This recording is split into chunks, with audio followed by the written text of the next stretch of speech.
और अब बात करते हैं भारत के हजारों लाखों नकली धर्मगुरुओं के बारे में जिन्होंने अंधश्रद्धा और पाखंडवाद को बढ़ावा दिया है। आज ऐसे न्यूज आपको नकली धर्मगुरुओं का पर्दाफाश कर असली सदगुरु के बारे में सही, सटीक और प्रमाणित खबर दिखाएगा।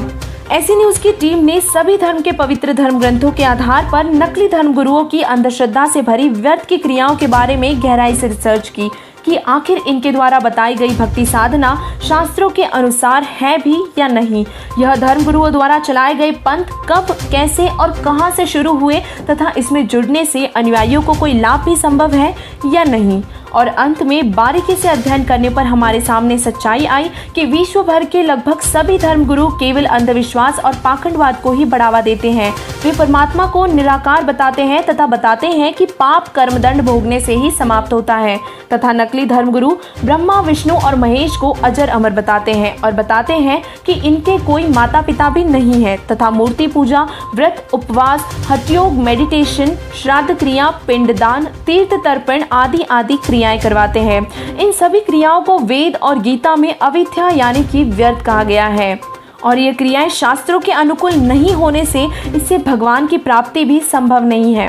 नकली धर्मगुरु नशीले पदार्थ, हठयोग, नाच गाना व शास्त्र विरुद्ध साधना करवाकर भक्ति मार्ग को दूषित कर देते हैं। इन क्रियाओं से वे असंख्यों जन्मों तक भी मोक्ष प्राप्त नहीं करा सकते और अपना पेट पालने के लिए सुना सुनाया ज्ञान बताकर भोले श्रद्धालुओं को भ्रमित कर खुद भी पाप का भागी बनते हैं और परमेश्वर के संविधान रूपी वेदों और गीता जी के विरुद्ध भक्ति क्रिया करवाकर अपने अनुयायियों को भी पाप का भागी बनाते हैं। तो अब सवाल उठेगा कि इन धर्मगुरुओं के तो लाखों अनुयायी हैं तथा इनके पास तो अनेकों सिद्धियां भी होती हैं।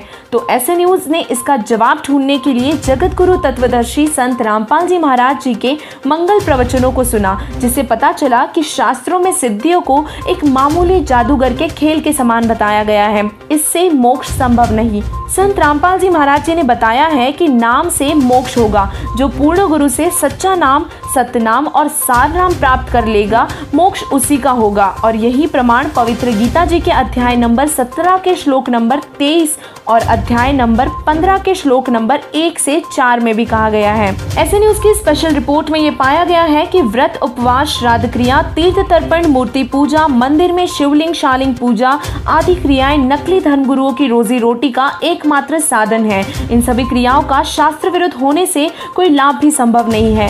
नकली धर्मगुरु बताते हैं कि शिवलिंग पूजा, गंगा स्नान, तीर्थ यात्रा, गायत्री मंत्र का जाप व मृत्यु उपरांत देह संस्कार, श्राद्ध और पिंड भरवाना, इन सभी क्रियाओं को करने से जीव का मोक्ष हो जाता है।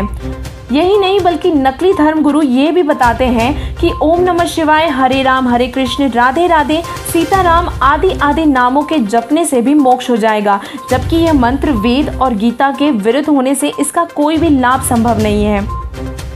जगत गुरु तत्वदर्शी संत रामपाल जी महाराज जी ने प्रमाणित करके बताया है कि पूर्ण संत से दीक्षा लेकर केवल पूर्ण परमात्मा कबीर साहिब जी ही भक्ति करने के योग्य हैं। उन्होंने बताया है कि ब्रह्मा, विष्णु, महेश और दुर्गा और निरंजन समेत सभी देवी देवता पूजा के योग्य ही नहीं है, क्योंकि वे खुद जन्म मरण के चक्र में आते हैं और वे भी उस पूर्ण परमात्मा पर ही आश्रित हैं। और इसीलिए संत रामपाल जी महाराज जी ने कहा है कि सदगुरु पुरुष कबीर हैं चारों युग परवान, झूठे गुरुआ मर गए, हो गए भूत मसान। अर्थात पूर्ण परमात्मा कबीर साहिब जी ही धरती पर चारों युगों में आते हैं और तत्व ज्ञान प्रकट कर अपने प्यारे हंसों को सद्भक्ति प्रदान करते हैं। 100 नारी जारी करे और सुरापान 100 बार, एक चिलम हुक्का भरे वो डूबे काली धारे।